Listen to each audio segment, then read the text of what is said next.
30 రోజుల పాలన జూన్ 2 నుంచి జూలై 2వ తారీఖు రాష్ట్రం ఏర్పడి కూడా 30 రోజులు. ఈ సందర్భంగా తెలంగాణ ప్రజల సుదీర్ఘ కళ నెరవేరింది.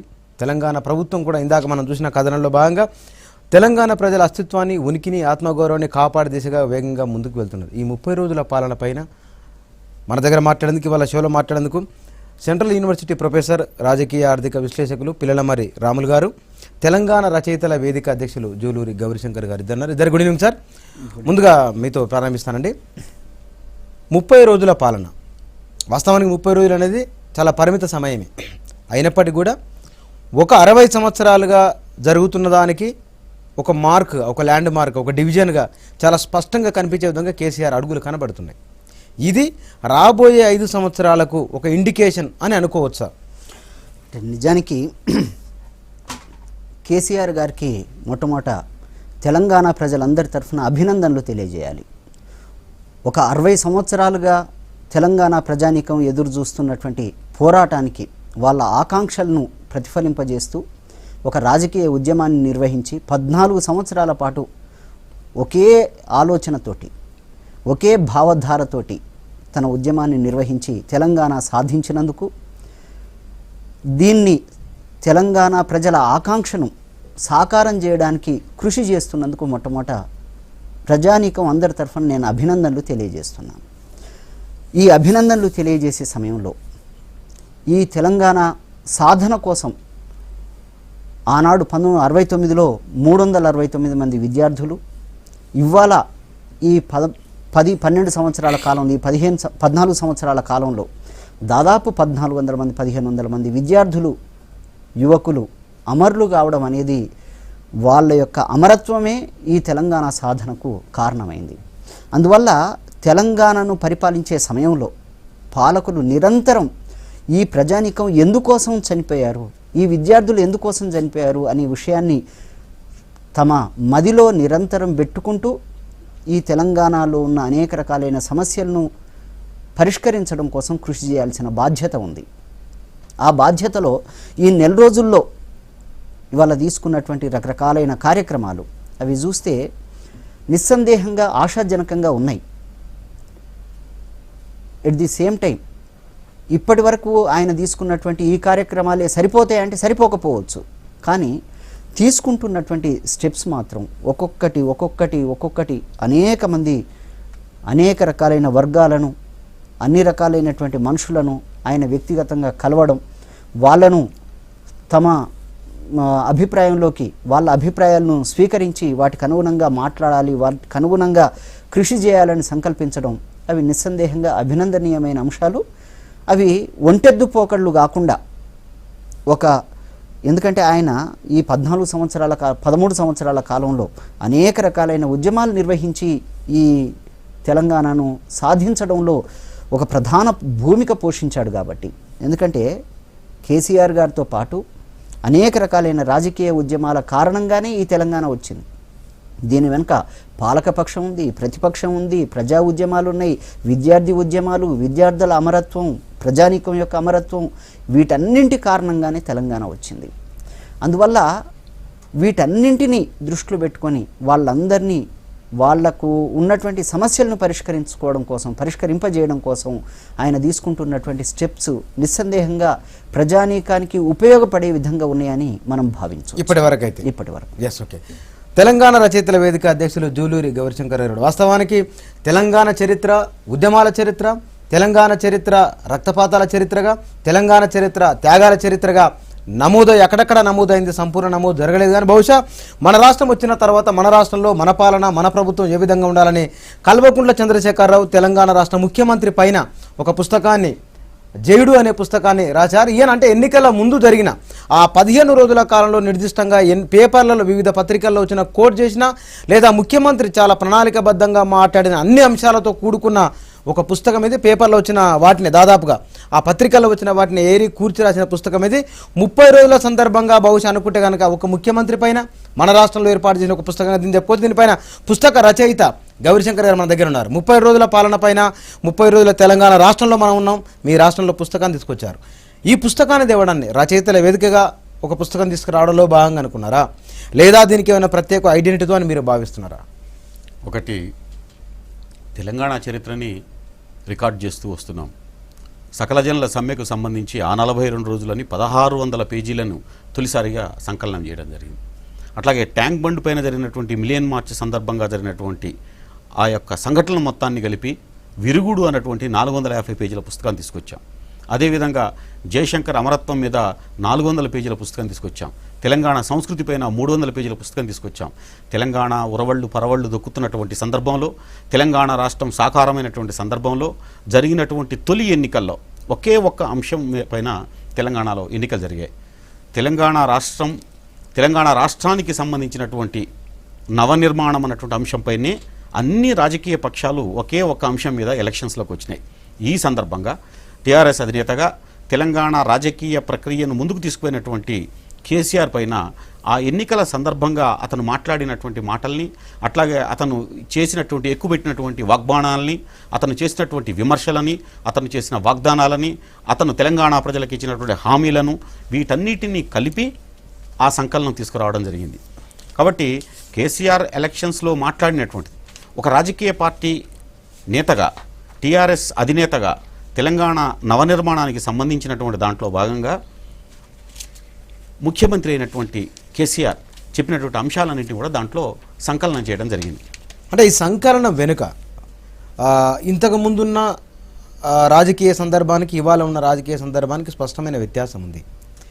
ఇది కేవలము ఒక ముఖ్యమంత్రిగా అనుకుంటే కనుక ఒక ప్రభుత్వానికి సపోర్ట్ ఇచ్చే విధంగానా, లేకపోతే కనుక ఇది ఒక చారిత్రక ఒక ప్రశ్న కూడా వచ్చి రావచ్చు, ఇది ఆ రోజు ఎన్నికల ముందు మీరు చెప్పినవి మీరు చేయలేదని చెప్పడానికి ప్రశ్నించడానికి మీరు వచ్చింది. అంటే ఒకటి, దాన్ని మనం అంటే ప్రశ్న ఎక్కువ పెట్టాలి, ప్రశ్నలు సంధిస్తూ ఉండాలి. అసలు మా కవులు రచయితలు చేసేదే ప్రశ్నలు ఎక్కువ పెట్టడం. అంటే ఇది ప్రశ్నలు ఎక్కువ పెట్టడం కోసం మాత్రమే కాకుండా ఇది ఒక రీసెర్చ్ వర్క్. ఒక నాయకుడు ఒక ఎన్నికల ప్రచార సందర్భంగా 14-15 రోజుల్లో జరిపినటువంటి సుడిగాలి ప్రదర్శనలు, అక్కడ సుడిగాలి పర్యటనలు, ఆ సుడిగాలి పర్యటనలోంచి వచ్చినటువంటి వాగ్బాణాలు, వాగ్దానాలు, అట్లా ఆకాంక్షలు, వీటన్నిటిని రికార్డ్ చేయడం జరిగింది. ఇప్పటివరకు ఎక్కడ కూడా అసెంబ్లీలో మాట్లాడిన స్పీచెస్ వచ్చాయి తప్ప ఎలక్షన్స్లో ఒక నాయకుడు మాట్లాడినటువంటి ఉపన్యాసాలను ఎక్కడ కూడా ఎప్పుడు కూడా రికార్డ్ చేయలే. ఇది తొలిసారిగా జరిగినటువంటి సందర్భం, తొలి ప్రయత్నంగా జరిగినటువంటిది. అట్లాగే ఇది ముఖ్యమంత్రి అయిన సందర్భంలో కాదు, ముఖ్యమంత్రిగా ప్రమాణ స్వీకారం చేయడంతో పాటుగా అంతకుముందు అడిగినటువంటి వాగ్దానాలని, అట్లాగే టీఆర్ఎస్ మేనిఫెస్టో కూడా దాంట్లో ఉంది. టీఆర్ఎస్ మేనిఫెస్టోలో ఏం చెప్పారన్న విషయం కూడా దాంట్లో స్పష్టంగా ఉంది. అంటే మనం దాన్ని నవనిర్మాణం కోసం ఒక ఆయుధంగా తీసుకోవచ్చు, నవనిర్మాణానికి సంబంధించిన ఒక పునాదిగా తీసుకోవచ్చు, ఒక ప్రశ్న కూడా తీసుకోవచ్చు. ఒక ప్రశ్న అంటే దాన్ని తీసుకోవడంలో అంటే ఆ అంశాన్ని అంటే చూసేవాళ్ళ దృష్టిలో కాకుండా, అంటే ఇప్పుడు తెలంగాణ నిర్మాణానికి సంబంధించిన అంశం ఈవెన్ అసెంబ్లీలోనే ఏకగ్రీవ తీర్మానం చేశారు. అంటే ఇప్పుడు ప్రశ్నలు ఎక్కువ పెట్టడం అంటే ఇప్పుడు పోలవరం గురించి ప్రశ్న వచ్చింది. అయితే అసెంబ్లీలో జరిగిన సందర్భం ఏంటంటే ప్రతిపక్షాల కంటే అధికార పక్షం అందరూ కలిసి పోలవరానికి సంబంధించినటువంటి మాటను మాట్లాడారు. ముందే వ్యతిరేకించి పుస్తకంలో రికార్డ్ అయింది. పలానా తేదీ పలానా పత్రికలో పేజీ నెంబర్తో సహా ఉంది పోలవరం ప్రాజెక్టును తాము వ్యతిరేకిస్తున్నామని. బహుశా ఇది మెదకు మహబూబ్నగర్ జిల్లా సభల్లో కేసీఆర్ రికార్డ్ అయినట్టుంది. దీంట్లో అది ఎన్నికల తర్వాత కూడా అసెంబ్లీలో కూడా జరిగిన సందర్భం. అంటే పుస్తకం యొక్క కంటెంట్ ఏంటంటే, పుస్తకాన్ని తీసుకొచ్చిన ఉద్దేశం ఏంటంటే అది ఒక పెద్ద రీసెర్చ్ వర్క్. దానికి సంబంధించి కేసీఆర్కి మొత్తం ఇచ్చినటువంటి సమయం ప్రజలు 5 ఏళ్ల సమయం ఇచ్చారు. మనం ఇప్పుడు 30 రోజుల్లో ఏం జరిగినటువంటి అంశం పైన ఈరోజు మనం మాట్లాడబోతున్నాం. అంటే కేసీఆర్ 3 అక్షరాలు, ఇప్పుడు జరిగింది 30 రోజుల పాలన. అంటే ఈ 30 రోజుల పాలనకు సంబంధించిన అంశాలు కూడా ఆల్రెడీ మేనిఫెస్టోలో చెప్పినటువంటి అంశాలే ఆయన చేస్తున్నటువంటి అంశాలు. సార్ 30 రోజుల కాలంలో మనం తీసుకుంటే కనుక ఆక్రమణ గురైన భూములను తిరిగి తీసుకోవడంలో లేదా ఫీజు రియంబర్స్మెంట్ విషయంలో ప్రభుత్వం వ్యవహరిస్తున్న తీరు, అంటే అది భవిష్యత్తులో ఇంకా ఎలాంటి ఇబ్బందులు రాకుండా ఉన్నాయి. కొంతమంది ఏమంటున్నారంటే హైదరాబాద్ బ్రాండ్ ఇమేజ్ పోద్దేమో కదా ఇట్లా చేస్తే ఒక భయం, అనుమానం వస్తుంది. అంత భయపడాలన్నా, ఎందుకంటే ఒక అక్రమాన్ని అక్రమం చెప్పడానికి కూడా భయపడాలన్నా అనేది ఒక ప్రశ్న వస్తుంది. అంటే నిజానికి ఇది చాలా సున్నితమైన అంశం కూడా. దీన్ని ఇళ్ళు కట్టుకొని ఇండ్లలో ఉన్న తర్వాత వాళ్ళ ఇండ్లు కూలగొట్టడం అనేది నిజానికి బాధాకరమే ఎక్కడైనా. కానీ ఏ ఇండ్లు కూలగొడుతున్నారు అనే విషయాన్ని కూడా మనం గమనించాలి. నిస్సందేహంగా వివాదాస్పదమైన భూములు చట్టబద్ధంగా అవి జిహెచ్ఎంసీ పర్మిషన్స్ తీసుకున్నటువంటి ప్రదేశంలో మాత్రమే కూలగొడుతున్నారు. కాబట్టి ఈ రకంగా చేయడం అనేది ప్రభుత్వ పరంగా కానీ ప్రజానీకం తరఫున కానీ అది వాస్తవం చేయాల్సిన అవసరం ఉంది అని అనిపిస్తుంది. కానీ ఇన్నేళ్ల పాటు ప్రభుత్వంలో ఉన్నటువంటి వాళ్ళు లేకపోతే అధికారంలో ఉన్నటువంటి వాళ్ళు ఏం చేస్తున్నారు? దీనివల్ల సమాజానికి ఎంత నష్టం జరుగుతుంది, పర్యావరణానికి ఎంత నష్టం జరుగుతుంది, ఎన్ని కోట్ల రూపాయల నష్టపోయినారు ఇవాళ ప్రజానీకం మొత్తం, ఎంత ఇనుము వేస్ట్ అయింది, ఎంత శ్రమశక్తి వేస్ట్ అయింది, ఎంత సిమెంట్ వేస్ట్ అయింది. దీన్ని ఎవడు కట్టాలి? ఈ బాధ్యతను ఎవరు చూడాలి? జిహెచ్ఎంసీ అధికారులు ఏం చేసినారు ఇంతకాలం పాటు, అట్లే పాలకులు ఏం చేసినారు ఇంతకాలం పాటు? ఇవి ప్రజానీకం నుంచి వస్తున్న అనేక రకాలైన ప్రశ్నలు. అందువల్ల ఇవాళ కూలగొడుతున్నటువంటి వాటిని నిస్సందేహంగా అక్కడ తప్పులు ఉంటే వాటిని కూలగొట్టాల్సిందే, అది అనివార్యమైన పరిస్థితి. అనివార్యమే. మిగతా 3 రాష్ట్రాలను తీసుకుంటే కనుక ఆ 10 ఏళ్ల కింద ఏర్పడిన 3 రాష్ట్రాలకు ఆ ప్రభుత్వాలు ఇనిషియేట్ చేసిన దానికి తెలంగాణ ప్రభుత్వం వెళ్తున్న దానికి మీరు పోల్చి చూస్తే కనుక అంటే ఎట్లా చూడాలి? పోలికతో చూస్తే కనుక ఇక్కడ ఈ ప్రభుత్వం వేస్తున్న అడుగులు, తీసుకున్న నిర్ణయాలు ఎటువైపు వెళ్తున్నాయి అనేది ఒకటి ప్రధానమైన తేడా. ఛత్తీస్గఢ్ కానీ జార్ఖండ్ కానీ ఇవి ఫామ్ అయిన వాటికి తెలంగాణ ఫామ్ అయిన దానికి హస్తిమష్కాంతరం ఉంది. ఎట్లా తెలంగాణ రూపొందడం అనేది కొన్నేళ్ల పోరాటం, ఒక 60 ఏళ్ల పోరాటం, ఈ రాజకీయంగా 14 సంవత్సరాల ఉద్యమ పోరాటం. దీని కారణంగా తెలంగాణలో ఎందుకు ఈ తెలంగాణ వచ్చిందనే అంశం మీద కానీ, తెలంగాణ ప్రజానీకానికి తెలంగాణ మనం ఎందుకు సాధించుకుంటున్నాం అనే దాని మీద కానీ ఎంతో విస్పష్టమైన అవగాహన ఉంది. ఇవాళ ఒక పెద్ద రాజకీయ చైతన్యం నుంచి తెలంగాణ వచ్చింది కాబట్టి ఈ ప్రాంతంలో ఏ స్టెప్ తీసుకున్నా కానీ ప్రజానీకం యొక్క అభిప్రాయాలకు, వాళ్ళ యొక్క భావోద్వేగాలకు అనుగుణంగా మాత్రమే స్టెప్స్ తీసుకోగలరు. పాలకులు ఇష్టం వచ్చినట్లు తీసుకోవడానికి అవకాశం లేదు. దాని పర్యవసానమే ఇవాళ నాగార్జున సాగర్ నుంచి నీళ్ళు ఇస్తామనంటే ఇమ్మీడియట్గా మీరు ఎంత ఇస్తున్నారు, ఎందుకు ఇస్తున్నారు, ఎంత ఇవ్వాల్సిన అవసరం ఉంది, ఎంత మేరకు ఆపాల్సిన అవసరం ఉంది, ఇట్లా అనేక రకాలైన చర్చలు జరిగే పరిస్థితి ఉంది. ఇది నీళ్లకు, నిధులకు సంబంధించినటువంటి అంశాలు కాబట్టి, ప్రధానంగా నీటికి సంబంధించినటువంటి పోరాటాలు ఎన్నో ఈ గడ్డ మీద జరిగినాయి కాబట్టి ఇంత పెద్ద స్టెప్స్ తీసుకోవాల్సి వస్తుంది. అందువల్ల ఛత్తీస్గఢ్, జార్ఖండ్, ఇతర ప్రాంతాల్లో వచ్చినటువంటి ఆ స్టేట్స్ ఫార్మేషన్కు, తెలంగాణ స్టేట్ ఫార్మేషన్కు స్పష్టమైన తేడా ఉంది. ఇక్కడ వీళ్ళు ఏ స్టెప్ తీసుకున్నా కానీ ప్రజానీకానికి అనుకూలంగా తీసుకోవాల్సిన అవసరం ఉంది. అటువంటి చైతన్యపూరితమైన సమాజం ఇది. అట్లా తీసుకోకపోతే కేవలం 30 రోజులే టైమే ఉన్నది కదా. అంటే 30 రోజుల లోపల కేసీఆర్ వాస్తవానికి ఉద్యమకారుడు, ఉద్యమంలో నుంచి ఆయన ట్రాన్స్ఫర్మేషన్ అధికారంలోకి ముఖ్యమంత్రిగా మాట్లాడుతున్న సందర్భాలు ఇంకా ఉద్యమకారిని లక్షణాలు ఉంటాయని ఒక అభిప్రాయం నిజమేనా? అట్లా అనిపిస్తుందా? సహజంగా ఉండే అవకాశాలు ఉన్నాయి. అప్పుడు చాలా సందర్భాల్లో చంద్రబాబు నాయుడు గారిని ప్రస్తావించేటప్పుడు అధికారంలో లేని సమయంలో కూడా 2004లో అధికారంలో పోయిన తర్వాత కూడా అసెంబ్లీలో ఆయన ప్రసంగించేటప్పుడు, అయ్యా చంద్రబాబు నాయుడు గారు మీరు ఇంకా అసెంబ్లీలో నాయకుడిగా ఉన్నట్లే, ఏది పాలకపక్ష నాయకుడిగా ఉన్నట్లే మాట్లాడుతున్నారు అని అన్నారు. ఇవి సహజంగా ఆ ఉద్యమాల నుంచి వచ్చినప్పుడు లేకపోతే వాళ్ళ నేపథ్యాలు, వాళ్ళ జీవితం మొత్తాన్ని వాటిని అవి నడిపిస్తుంటాయి. అందువల్ల సహజంగానే చంద్రశేఖరరావు గారు ఒక 14 సంవత్సరాల సుదీర్ఘమైన పోరాటం నిర్వహించండి కాబట్టి దానికి సంబంధించినటువంటి మాటలు అవి ఇవన్నీ ఉండొచ్చు. కానీ అది మంచి చైతన్యం కదా. మంచి చైతన్యం ఉండడం అనేది ఏ రకంగానైనా మంచిదే కానీ చెడు కాదు కదా. కాబట్టి ప్రజానీకాన్ని ప్రభావితం చేసిన గొప్ప నాయకుల్లో ఆయన ఒకడు కాబట్టి వాళ్ళకు సంబంధించినటువంటి నిర్ణయాల్ని తీసుకునేటప్పుడు ఆ చైతన్యాన్ని ప్రదర్శించడం తప్పని మనం భావించాల్సిన అవసరం లేదు. గౌరీశంకర్ గారు, 30 రోజుల పాలన, కవిగా, ఒక రచయితగా, మాజీ జర్నలిస్టుగా 30 రోజుల పరిపాలనలో తీసుకుంటున్న నిర్ణయాల్లో వేగము, ఇది కొంత అటుటైనా సరే నిలబడగలదు అని మీరు ఫీల్ అవుతున్నారు, అట్లా అనిపిస్తుందా? తప్పకుండా. అది ఇప్పుడు భూములకు సంబంధించిన మీరు ప్రశ్న వేశారు. దాంట్లో ఆ బుక్లో కూడా దాంట్లో స్పష్టంగా ఉంది. 24/2014లో హైదరాబాద్లో జరిగినటువంటి సభల్లో ఈ హైదరాబాద్లో ఆక్రమితమైనటువంటి స్థలాలన్నింటిపైన కూడా విముక్తి కలిగిస్తానటువంటి విషయాన్ని కేసీఆర్ స్పష్టంగా చెప్పడం జరిగింది ఎన్నికల సభల్లోనే 24/2014 ఆ పుస్తకంలో స్పష్టంగా దాంట్లో రికార్డ్ అయింది. ప్రధానంగా గురుకుల భూములకు సంబంధించినటువంటి విషయంలో ఆయన చాలా సందర్భాల్లో గురుకుల భూములకు సంబంధించి హైదరాబాద్లో ఉన్నటువంటి భూముల ఆక్రమణకు సంబంధించి అనేక సభల్లో, తెలంగాణ సభల్లో చెప్పినటువంటి విషయం స్పష్టంగా దాన్ని ఎన్నికల ప్రచార సభల్లో కూడా చెప్పారు. అందుకే ఈ 32 రోజుల్లో ఏం జరిగింది అన్నటువంటి విషయం చూస్తే గురుకుల ట్రస్టుకు సంబంధించినటువంటి భూములు, అట్లాగే హైదరాబాద్లో ఉన్నటువంటి ఆక్రమిత భూములు 1900 ఇంకా జరగాల్సినటువంటి పరిణామం ఏంటంటే 1956 ఆంధ్ర రాష్ట్ర అవతరణ నాడు రంగారెడ్డి హైదరాబాద్లో ఉన్నటువంటి భూములు ఎట్లా ఉన్నాయి, ఆ భూముల యొక్క ఎన్ని వేల ఎకరాలు ఉన్నాయి, ఇప్పుడు ఆ భూములు మొత్తం కూడా ఎక్కడ ఉన్నట్టు ప్రశ్న కూడా ఒక కీలకమైన ప్రశ్న కదలబోతుంది. ఇది భూములది చాలా సీరియస్ అంశం. ఎందుకంటే గురుకుల భూములు, ఆక్రమిత భూములు, సరే కట్టిన ఇళ్లను కూల్చడం దాని గురించి చర్చ కంటే ప్రధానంగా ఆక్రమిత భూములు చాలామంది చేతుల్లో ఇప్పుడు హైదరాబాద్లో ఉన్న భూములు మొత్తం కూడా ఆక్రమించబడి ఉన్నాయి. మరి ఆక్రమించినటువంటి భూములు కూడా రాకపోతే ఇంకెందుకు వచ్చిన తెలంగాణ?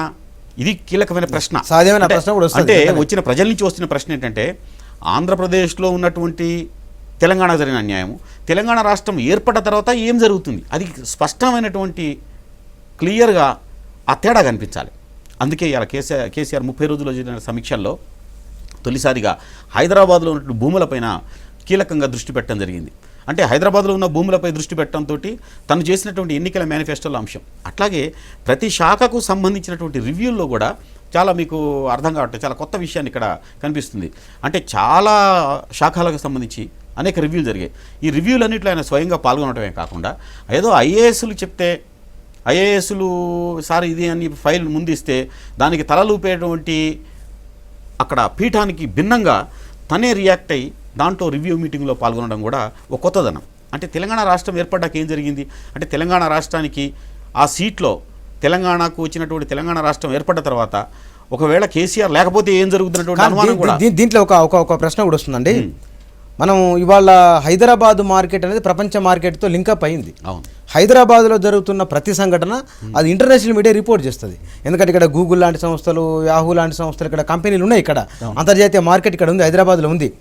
ఇట్లా దీన్ని కూలగొట్టడంలో కనుక కొంచెం ఇంటర్ప్రిటేషన్ వేరే రాంగ్ అయినా కూడా మార్కెట్ పైన ప్రభావం ఉంటుందేమని ఒక క్వశ్చన్ వస్తుంది.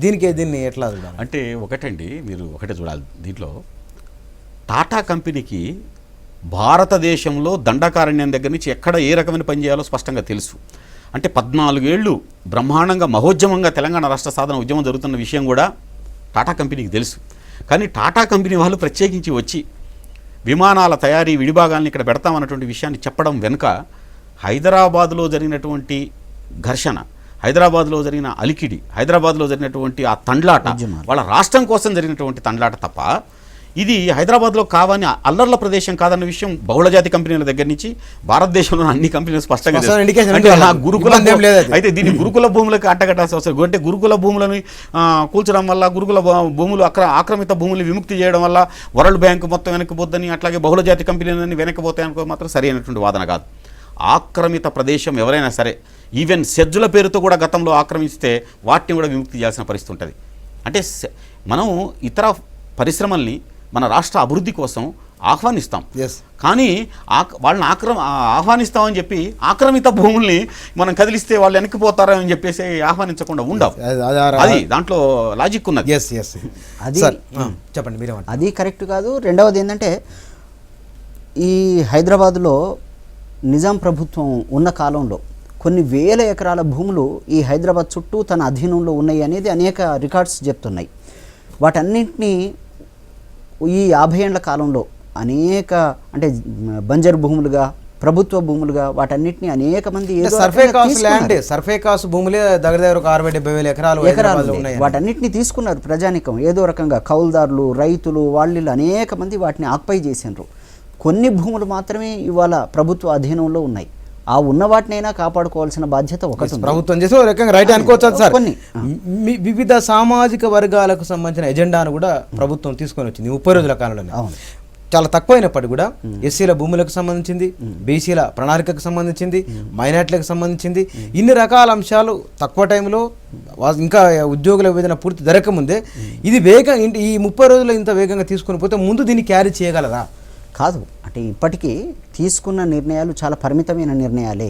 వాటిని ప్రధానంగా గుర్తించాల్సింది, దళితులకు 3 ఎకరాల భూమి ఇస్తామని చెప్పిన మాట ఒక్కటే తప్ప, ఇప్పుడు గ్రామీణ జీవితంలో రైతాంగం ఉన్నారు. రైతాంగానికి కావాల్సినటువంటి ఈ ఖరీఫ్ సీజన్లో విత్తనాలు కానీ, ఎరువులు కానీ, అట్లే చేనేత కార్మికులు ఉన్నారు, గీత కార్మికులు ఉన్నారు, వడ్రంగం, రకరకాలైన కంసాలి వృత్తి చేసే సామాన్య ప్రజానీకం గ్రామాల్లో ఉన్నారు, కుమ్మరి పనులు చేసే వాళ్ళు ఉన్నారు. వాళ్ళందరూ ఇవాళ వృత్తులన్నీ కోల్పోయి అత్యంత దీనావస్థలో ఉన్నటువంటి స్థితిని మనం చూస్తున్నాం. అందుకే కవులు మా వృత్తులన్నీ ఈ రకంగా అంతరించిపోతున్నాయో అని ఆవేదన చెందినటువంటి సందర్భం ఈ తెలంగాణ ప్రాంతంలో. వాళ్లకు సంబంధించి మనం ఏ కార్యక్రమాలు చేసినాం? చేనేత కార్మికులు ఇవాళ ఇంకా ఆత్మహత్యలు చేసుకుంటున్న సందర్భం ఉంది. అట్లే స్వర్ణకారులు ఆత్మహత్యలు చేసుకుంటున్న సందర్భం ఉంది. రైతాంగం ఇప్పటికీ ఇంకా ఆత్మహత్యలు చేసుకుంటున్న సందర్భం ఈ తెలంగాణ ప్రాంతంలో చూస్తున్నాం. వీళ్ళ కోసం ఏం చేస్తున్నాం? గీత కార్మికులు ఒకవైపు అచ్చమైనటువంటి గీత కార్మికులు అక్కడ గ్రామాల్లో అక్కడ వృత్తులకు సరైన ఆదరణ లేక వాళ్ళు వెళ్ళొస్తున్నారు. ఈ తెలంగాణ ఈ సిటీలో మాత్రం హైదరాబాద్ లాంటి చోట ఈ హైలీ మెడికేటెడ్ హైలీ కెమికల్స్ తోటి కూడుకున్నటువంటి కళ్ళు కాంపౌండ్లను తెరుస్తామని అంటున్నారు. ఇది ఎటువంటి పొంతన లేకుండా ఉన్నటువంటి పరిస్థితులు ఉన్నాయి. నిజానికి వాళ్ళ ప్రజానీకాన్ని చైతన్యవంతం చేయాల్సినటువంటి ఈ సమాజం ఆ గ్రామాల్లో ఉన్నటువంటి ప్రజానీకానికి ఏదో రకంగా రకరకాలైనటువంటి వృత్తుల్లో వాళ్ళకు కావాల్సినటువంటి సదుపాయాలు, వాళ్ళకు కావాల్సినటువంటి అవకాశాలు కల్పించాల్సిన అవసరం ఈ ప్రభుత్వానికి ఉంది. అది లేకపోతే గ్రామాల్లో ఉన్నటువంటి ప్రజానీకం మొత్తం గత 40 సంవత్సరాలుగా 50 సంవత్సరాలుగా ఈ ప్రభుత్వం మీద ఎంత వ్యతిరేకతను ప్రదర్శించారో ఈ ప్రభుత్వాల మీద కూడా అటువంటి వ్యతిరేకత. కళ్ళు కాంపౌండ్ల అంశాన్ని రాములు గారు చెప్తున్నది ఇది నెగిటివ్ తీసుకుంటుంది. మిగతా నెలలు బాగున్నప్పుడు కూడా కళ్ళుది అది ప్రజలకు అంత మంచిది కాదు కదా అనేది స్టేట్. ఇప్పుడు ఒకటేంటంటే చాలా వరకు అంటే ఆ రకంగా కళ్ళుకు సంబంధించిన విషయంలో మొదటిచ్చి వాళ్ళు స్పష్టంగా ప్రకటించారు. అఖిల భారత గీత కార్మిక సంఘం అధ్యక్షుడిగా ఉన్న ధర్మభిక్షం గారి దగ్గర నుంచి మేము వార్తలు రాసాం. కళ్ళుకు సంబంధించిన అంశంలో కళ్ళును నిషేధిస్తే మాత్రం మేము ఊరుకోము, కళ్ళుకు సంబంధించిన దుకాణాలు తెరవాలి, కల్తీ కళ్ళు అయితే దాని మీద చర్య తీసుకోవాలి తప్ప కళ్ళు దుకాణాలకు మాత్రం ఎవరు కూడా వ్యతిరేకం కాదు. ప్రధానంగా తెలంగాణలో ఉన్నటువంటి లక్షలాది మంది గీత కార్మికులు మొత్తం కూడా కళ్ళు మీద ఆధారపడి జీవిస్తున్నటువంటి వాళ్ళు. కాబట్టి ఇలా బహుళజాతి కంపెనీలు పెడుతున్నటువంటి వైన్ షాప్స్ని నిషేధించండి అని చెప్పేసి ర్యాలీ చేయొచ్చు. వైన్ షాప్స్ని మొత్తం చట్టపరంగా వ్యతిరేకించవచ్చు, బెల్ట్ షాపుల్ని కొనసాగుతూ ఉండొచ్చు. కానీ కళ్ళు దుకాణాలు పెడితే దాని మీద నెగిటివ్ ఉండదండి. ఒకటి సమాజంలో పూర్తిగా సంపూర్ణమైనటువంటి మార్పు రావడానికి మద్యాన్ని పూర్తిగా వదిలేసి ప్రజలు చైతన్యవంతులైనటువంటి దశకు సమాజాన్ని తీసుకురావాలి తప్ప కళ్ళుకు సంబంధించినటువంటి చెట్టు పాలు తల్లి పాలు ఒకటని చెప్పాడు ధర్మభిక్షం. దాని మీద ఉన్న నా అభిప్రాయం ఏంటంటే గ్రామాల్లో తరాలుగా సామాన్య ప్రజానికానికి అందించినటువంటి స్వచ్ఛమైన కళ్ళును అందించడం తప్పు అనేది కాదు నా అభిప్రాయం. హైదరాబాద్లో కళ్ళు కాంపౌండ్స్లో అత్యంత అధికంగా బలి అయ్యేది సామాన్య కార్మికులు, సామాన్య కూలీలు. వాళ్ళు ఈ కెమికల్ కళ్ళును దాగి కళ్ళల్లో ఊసొచ్చి తిమ్మిర్లు వచ్చి వాళ్ళకు ఫిట్స్ వచ్చి అనేక రకాలుగా ఇబ్బంది పడుతున్నటువంటి దయనీయమైన స్థితిని చూస్తున్నాం. అటువంటి వాటిని మీరు ప్రోత్సహించకూడదు అనేది మా అభిప్రాయం. ఎట్ ది సేమ్ టైం గీత కార్మికులకు లక్షలాది మందిగా ఉన్నటువంటి గీత కార్మికులకు అట్లే అనేక రకాలైనటువంటి వృత్తి కార్మికులకు వాళ్ళకు ఉపాధిని కల్పించాల్సిన బాధ్యత ఈ ప్రభుత్వాలది. వాళ్ళకు నిజమైన ఉపాధి కనుక కల్పిస్తే వాళ్ళు స్వచ్ఛమైనటువంటి పనులు చేసుకోవడానికి అవకాశం కల్పిస్తే ఈ సమస్య ఉండదు. అట్లా అనేక రకాలైనటువంటి వృత్తికారులకు కూడా అవకాశాలను కల్పించాల్సిన బాధ్యత ఈ ప్రభుత్వం మీద ఉంది. అట్లే రాజకీయంగా కూడా ఇవాళ అనేక కులాలు అనేక వర్గాలు మాకు రాజకీయ ప్రాధాన్యాన్ని కల్పించండి అని ఈ ప్రభుత్వాన్ని అపేక్షిస్తున్నాయి, కోరుకుంటున్నాయి. 1-2 వర్గాలకు అవకాశాలు కల్పించి మేము సంపూర్ణంగా అన్ని వర్గాలకు అవకాశం కల్పిస్తున్నామనంటే తప్పు. నిజానికి కేసీఆర్ గారు తీసుకున్న కొన్ని ప్రధానమైన స్టెప్స్ కొంతమందికి అవకాశాలు కల్పించడం మంచి పని. ఎట్ ది సేమ్ టైం ఇప్పటికీ ఇంకా అసెంబ్లీ అడుగుపెట్టినటువంటి సామాన్య వృత్తి కులాలు ఉన్నాయి, వాటికి మీరు ఎటువంటి అవకాశాలను కల్పిస్తున్నారు? ఇవాళ రాజకీయంగా సామాన్య ప్రజానీకానికి అవకాశం కల్పించకపోతే మీరు తెలంగాణ వచ్చి కూడా ప్రయోజనం లేదు. That basic question. అది బేసిక్ క్వశ్చన్. అది నిజంగానే మొత్తం సమూహంగా తెలంగాణను తీసుకున్నప్పుడు ఒక ప్రశ్న, దాన్ని విడివిడి భాగాలు చూసినప్పుడు వచ్చే ప్రశ్న ఇది. ఒకటి మనం ఇప్పుడు చాలా సీరియస్ అంశం ఏంటంటే ఇప్పుడు తెలంగాణ ప్రకటించిన తర్వాత తెలంగాణలో గత 10-15 సంవత్సరాలుగా కళ్ళు దుకాణాలు మూయించింది ఎవరంటే కళ్ళు దుకాణాలు మూయించినటువంటిది మొత్తం సీమాంధ్ర పాలనలోనే జరిగినటువంటి అంశం. రెండో అంశం ఏంటంటే నాకు తెలిసి తెలంగాణ 10 జిల్లాల్లో విడో పెన్షన్స్ తీసుకుంటున్న వాళ్ళ లిస్టు మొత్తం తీయండి. అంటే గ్రామంలో 15% వరకు విడో పెన్షన్స్ తీసుకుంటున్నారు. ఈ విడో పెన్షన్స్ తీసుకునే విషయం మీద ఏ రాజకీయ పార్టీ ఎవరు దృష్టి పెట్టట్లే, ఏ ఎన్జిఓలు దృష్టి పెట్టట్లే, ఎవరు పోయి సర్వే చేయట్లే, ఏ జర్నలిస్టులు దాంట్లో వార్తలు రాయట్లే. కీలకమైన అంశం ఏంటంటే గ్రామాల్లో ఉన్నటువంటి పిచ్చి సారా దాగి గ్రామాల్లో తయారు చేసిన అక్రమ సారా దాగి వాళ్ళు చనిపోతున్న వాళ్ళు, కళ్ళు దాగి చనిపోయిన వాళ్ళు ఎవరు ఇంతవరకు లేరు. కళ్ళు దాగి హైదరాబాద్లో డజన్ల సంఖ్యలో చనిపోయారు. హైదరాబాద్ లో ఎంతో మంది కూలీలు చనిపోయారు. అది ప్రధానం కాదు. చర్చల వల్ల కళ్ళు దగ్గర కల్తీ కళ్ళుతో చనిపోతారు, సహజం. కల్తీ సారాతో చనిపోతారు. చెప్పేది ఏంటంటే కల్తీ సారాతోటే 15% దాకా విడో పెన్షన్స్ వచ్చినాయి. ఓకే, కల్తీ ఎక్కడున్నా కల్తీ కల్తీనే. పాలనలో కల్తీ ఉండొద్దు అనేది, పాలనలో పాలన గురించి కల్తీ ఉండకూడదు. మద్యపాన నిషేధం గురించి కదా మనం మాట్లాడేది. ఇప్పుడు పాలనలో 30 రోజుల పాలన పైన మనం మాట్లాడుతున్నాం. మళ్ళీ మీరు రాసిన పుస్తకం దగ్గరికి ఒకసారి వస్తాను నేను. ఆ 15 రోజుల కాలంలో నిర్దిష్టంగా వాస్తవానికి ఒక పాఠ్య ప్రణాళికలో ఉన్న అంశాలను పరీక్ష రాసే విద్యార్థి కనుక ఒక పాయింట్ల వారిగా గుర్తుంచుకున్నట్లు దాదాపు 100 సభల్లో కేసీఆర్ అదే అంశాన్ని చాలా బలంగా ప్రస్ఫుటంగా చెప్పారు. ఈ చెప్పడాన్ని మనం హిస్టరీ కోణంలో చూస్తే కనుక ఎవరైనా ఏ నాయకుడైనా ఇంత నిర్దిష్టంగా ఇంత అంశాన్ని ఆ జనం ముందు నుంచి దాన్నే ఇటు తీసుకొని రావడం అనేది ఎట్లా సాధ్యమైంది? మేము మొత్తం దీని పుస్తకం రాసిరు కాబట్టి అడుగుతున్నాం. దీంట్లో ఒకటి, మొదట్లో మేము ఎలక్షన్స్లో వచ్చినప్పుడు ఒక జర్నలిస్ట్గా నేను అన్ని చూస్తా, పేపర్ చూడగానే విషయం తెలిసిపోతుంది. అయితే అన్ని పార్టీల మేనిఫెస్టోలు కూడా నా దగ్గర ఉన్నాయి. అంటే ఒక పార్టీ తన యొక్క మేనిఫెస్టోని ప్రజల దగ్గరికి తీసుకుపోవడంలో, అట్లాగే ప్రజలను ఒప్పించడంలో ఇది తమాషలైన విషయం కాదు. చాలా పార్టీలు, కాంగ్రెస్ పార్టీ సాధారణ పార్టీ కాదు, చాలా గొప్ప చరిత్ర ఉన్న పార్టీ. తెలుగుదేశం చంద్రబాబు నాయుడు తక్కువదేం కాదు, భారతీయ జనతా పార్టీ తక్కువదేం కాదు.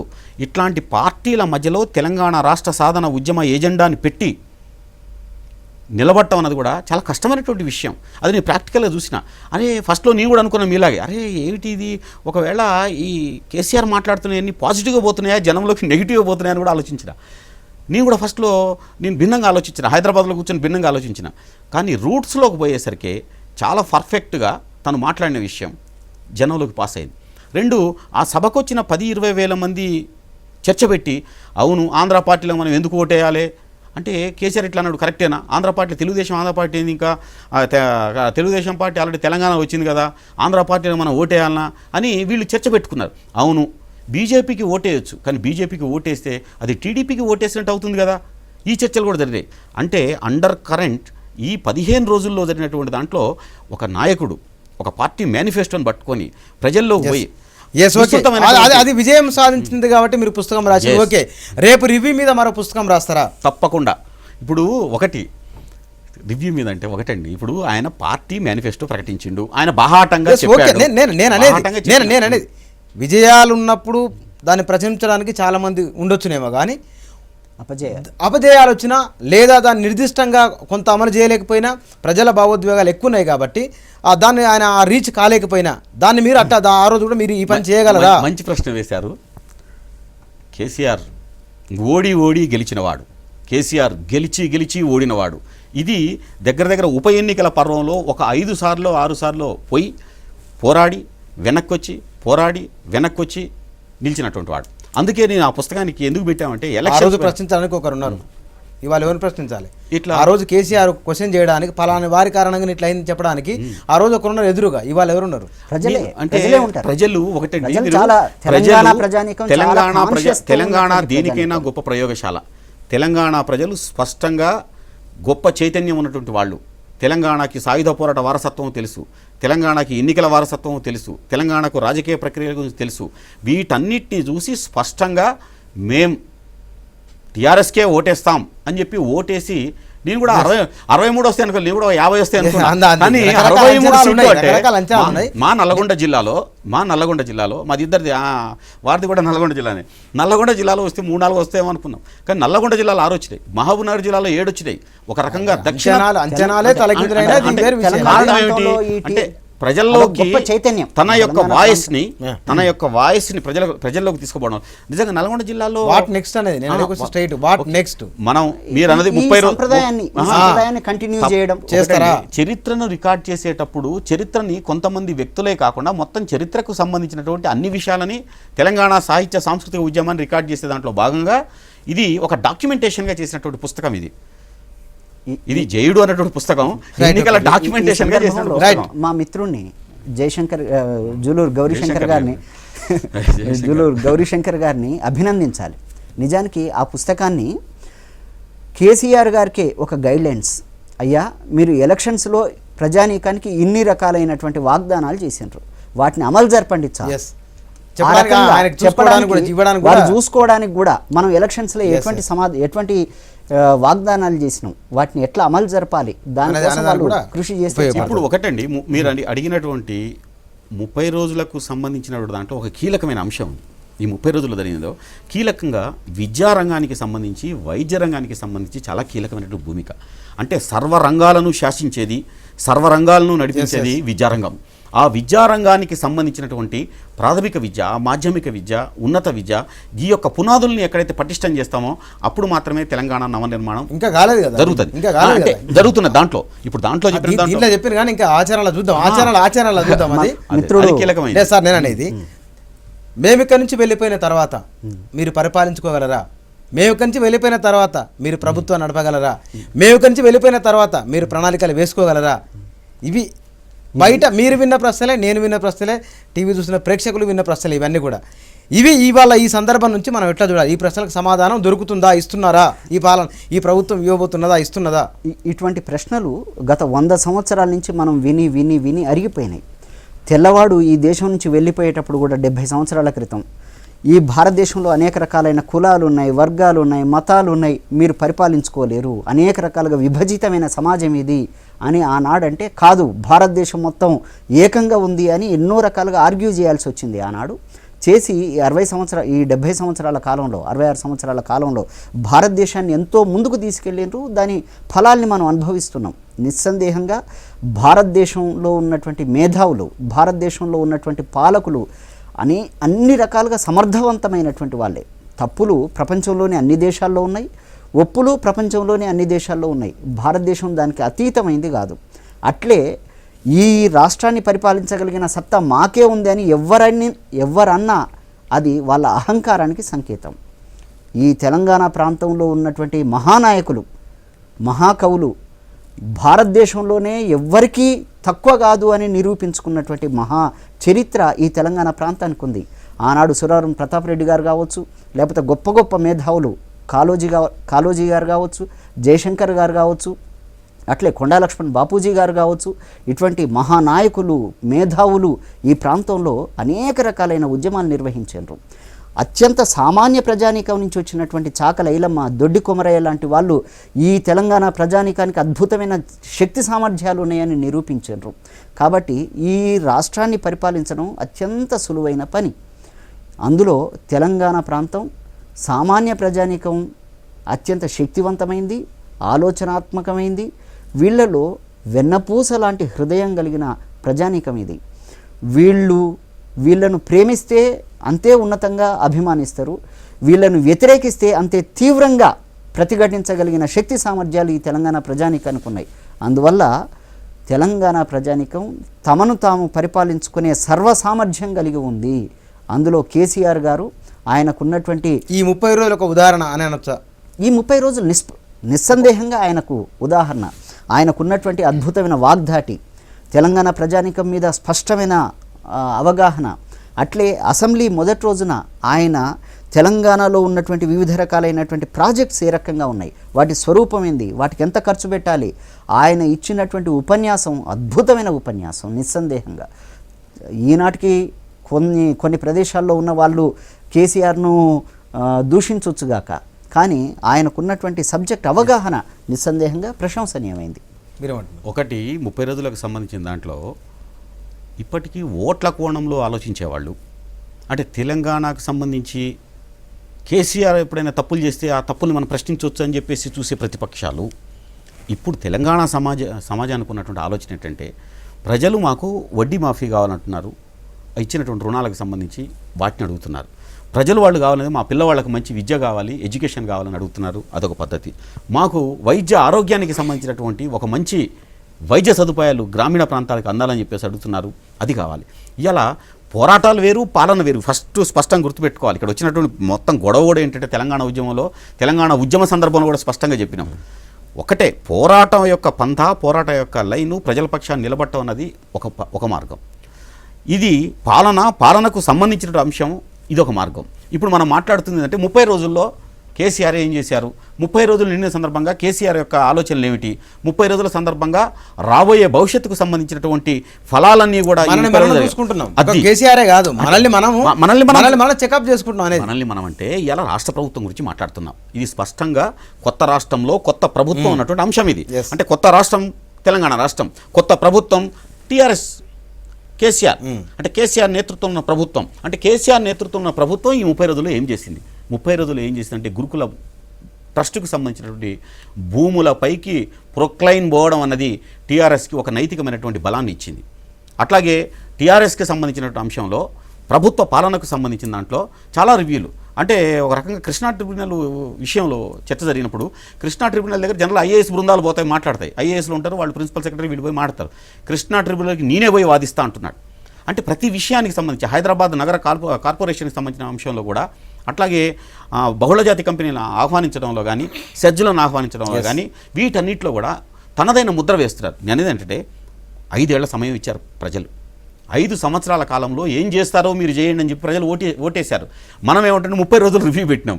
30 రోజుల్లో ఒక ఆలోచన, మార్కులు ఎవరు వేయలేరు, మీరు కాదు, నేను ప్రపంచంలో ఎవరు ఏ సామాజిక విశ్లేషకులు చెప్పలేరు. 30 రోజుల్లో ఏం చేశారంటే 30 రోజుల్లో ఇన్ని రివ్యూలు జరిపారు, 30 రోజుల్లో ఇన్ని శాఖల గురించి మాట్లాడారు, 30 రోజుల్లో తన యొక్క ఆలోచనల్ని ప్రభుత్వానికి చెప్పడం జరిగింది. సార్ మిగతా దేశంలో ఉన్న మిగతా రాష్ట్రాల ముఖ్యమంత్రులు వేరు, మన ముఖ్యమంత్రి వేరు. మన ముఖ్యమంత్రికి ప్రజలతో అటాచ్మెంట్.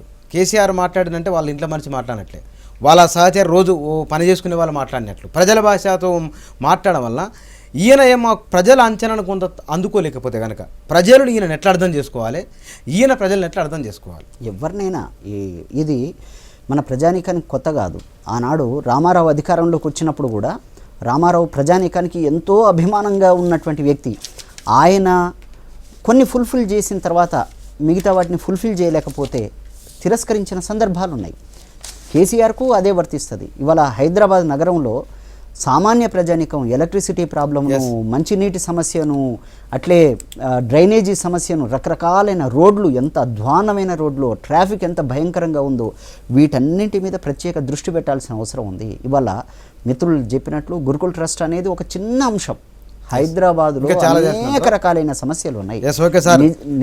నిజంగా పారిశ్రామికంగా వాళ్ళు తీసుకుంటున్నటువంటి స్టెప్స్ను అభినందిస్తాం.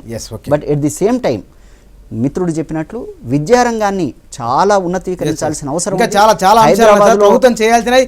చర్చలో పాల్గొన్నందుకు రాములు గారు, గౌరీశంకర్ గారు ఇద్దరికి ధన్యవాదాలండి. ప్రభుత్వం నడుస్తున్నది ఇప్పుడిప్పుడే అడుగులు, తడబడుతున్న అడుగులతో ఉన్న ప్రభుత్వం ఇది కేవలం 30 రోజులు మాత్రమే. ఇంకా చేయవలసింది 5 సంవత్సరాలు. 5 సంవత్సరాల కాలంలో ప్రజలు ప్రభుత్వానికి, ప్రభుత్వం ప్రజలకు పరస్పర సహకారం ఉండి ప్రభుత్వాన్ని అర్థం చేసుకోగలిగితే కనుక ప్రభుత్వం కూడా ప్రజలను క్షేమాన్ని ఆలోచించి ముందుకు వెళితే కనుక కేసీఆర్ చెప్తున్నట్టుగానే నవ్వినోని ముందర జారిపడద్దు అనేది, ఆ పరిస్థితి రాకుండా అటు ఇటు రాకుండా ఉండాలని కోరుకుందాం. ఇది ఇవాళ 7 PM చర్చ. మరో చర్చలో కలుద్దాం. నమస్కారం.